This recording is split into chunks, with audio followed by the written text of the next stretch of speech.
He said he was teaching her professionalism. I didn't realize that included pet names between PowerPoints. He called it mentorship. Late nights, feedback sessions, coffee runs that turned into career advice over wine. At first, I believed him. Why wouldn't I? He'd built a reputation for helping women find their confidence. Turns out, he was just collecting it. The messages weren't dirty. That's what made them worse. They were polished, intentional, compliments wrapped in corporate tone, affection disguised as encouragement. Every "you did great today" had an echo I wasn't supposed to hear. It wasn't the affair that broke me. It was the formatting, the perfect punctuation, the kindness that used to be mine, now part of her performance review. My name's Hannah. I'm 35, and I write corporate policies for a living, which means I spend my days defining boundaries I never learned to enforce at home. It's past midnight. The kitchen hums with that blue light honesty only a laptop can give. I scroll through their emails. Polite at first, then too familiar. He told me mentoring was his chance to give back. I guess he did, just not to me. By the time I reach the last message, my pulse is steady. He called it guidance. I called it cheating with benefits. I trusted him. That's the problem with good men. They train you not to question them. Mark's 38, middle management in finance, calm, logical, the kind of man who never raises his voice because he doesn't have to. Everyone at his office admires him. Reliable, balanced, a good guy. And for years, that reputation worked like insurance. If he said something, I believed it. If I felt something, I told myself I was tired. We were that couple people called stable, like furniture. We didn't fight, we coordinated. Date nights were scheduled, anniversaries synced with Outlook reminders. No kids yet. Not by choice exactly, just timing, logistics, career goals. Two people too organized to fall apart, or so I thought. When his company assigned him to mentor a new analyst, fresh graduate, high potential, I didn't flinch. I even encouraged it. He loves helping people grow, I'd tell my friends. It keeps him grounded. I remember the first week she joined. He came home later than usual, glowing with purpose. "She's sharp," he said. "Reminds me why I love this job." I smiled, because that's what wives of good men do. They smile, even when something inside tilts just slightly out of frame. I gave him advice. "Be patient," I said. "Don't overinvest." He laughed and said, "It's mentorship, not marriage." I thought I was helping his career. Turns out I was sponsoring my own replacement. Now, when I think back, I realize trust isn't blind. It's polite. It's the quiet nod you give when you don't want to sound jealous.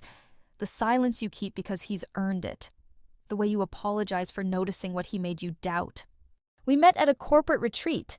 He was charming in that low-maintenance way, confident but never loud, funny without effort, and annoyingly ethical. While others were half drunk on ambition and hotel wine, he offered to walk me back to my room, not because he wanted to, but because it was the right thing to do. I liked that.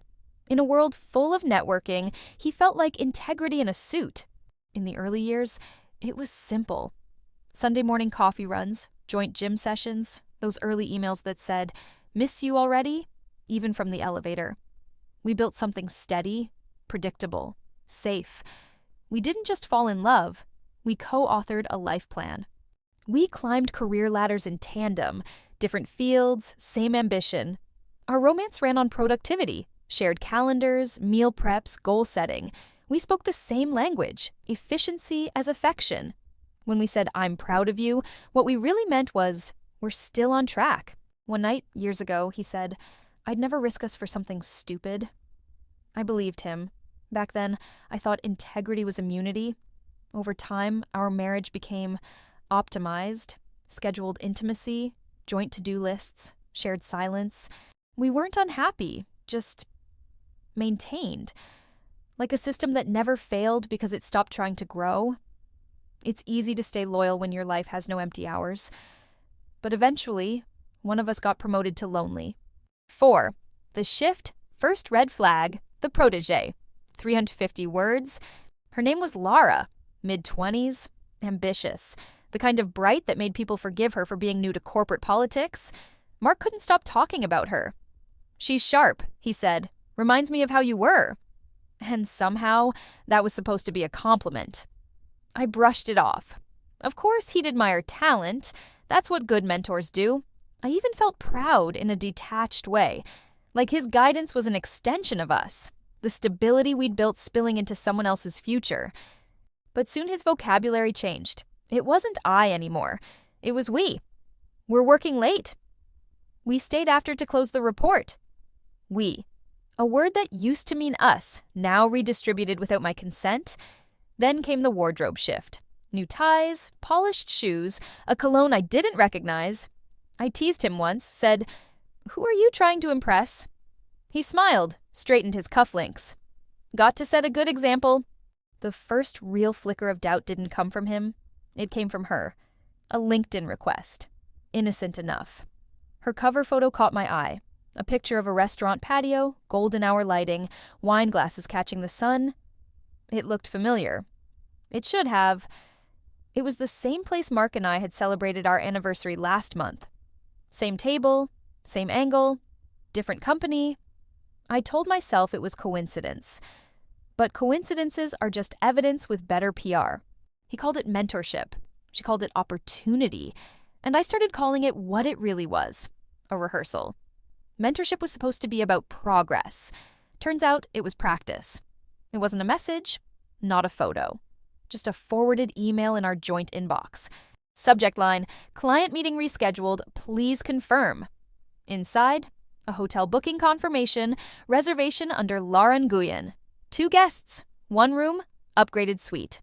I stared at it the way I read work memos, scanning for context, for an explanation that wouldn't sting.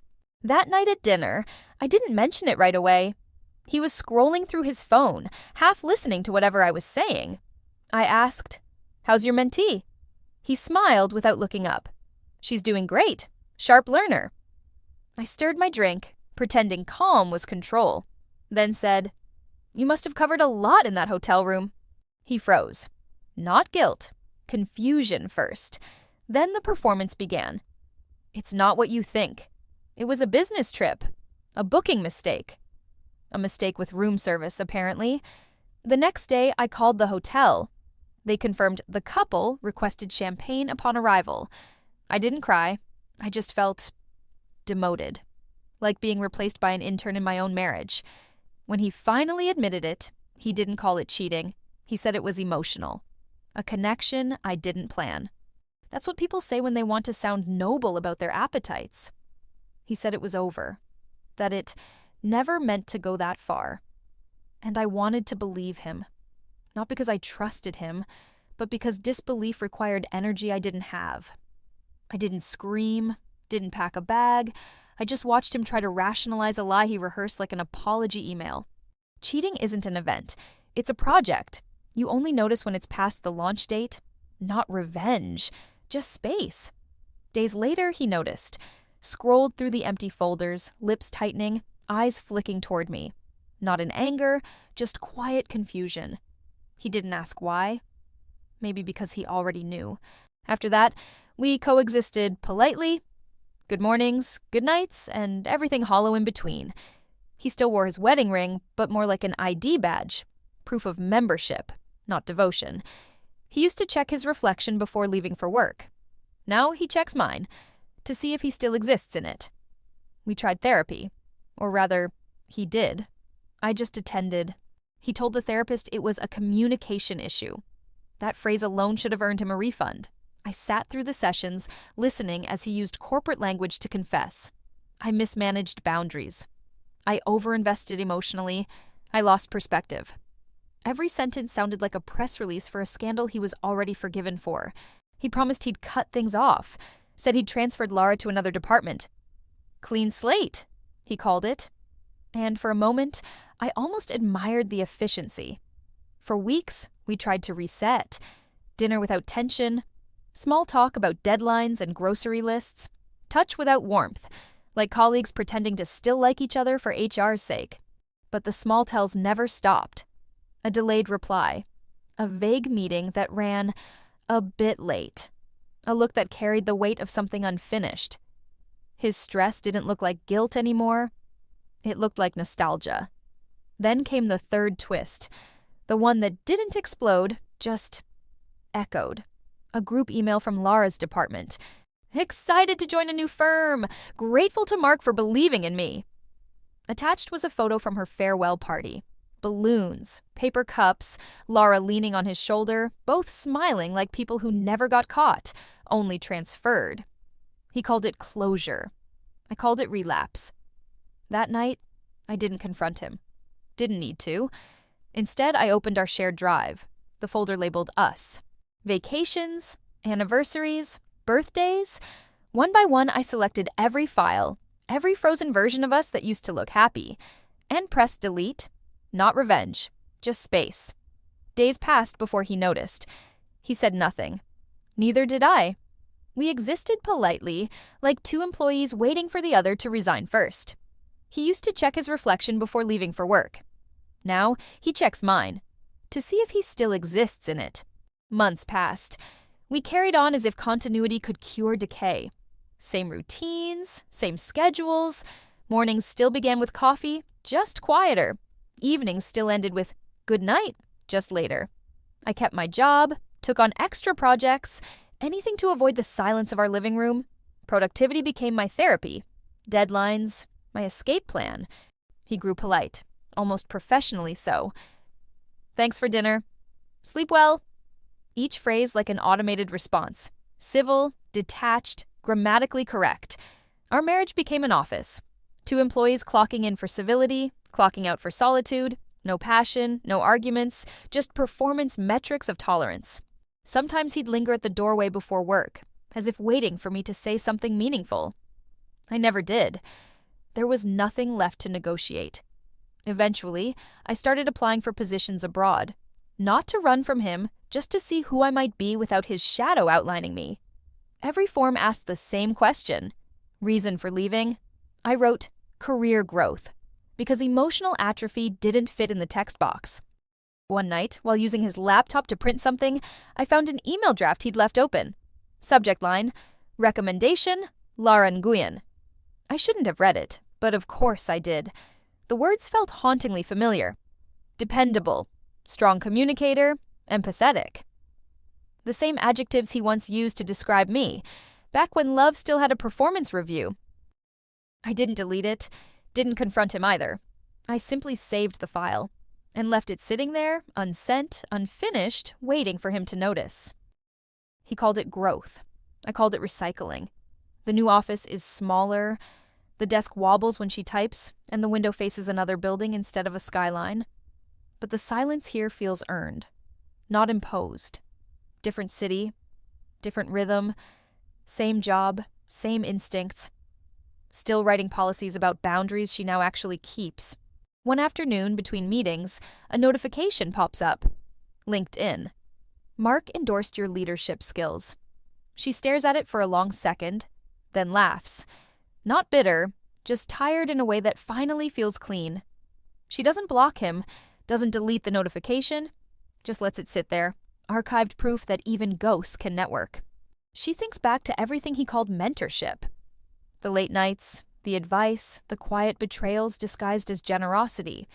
He said he was mentoring her at work, but the only thing he taught her was how to ruin a marriage. He called it guidance. I called it cheating with benefits. She doesn't hate him.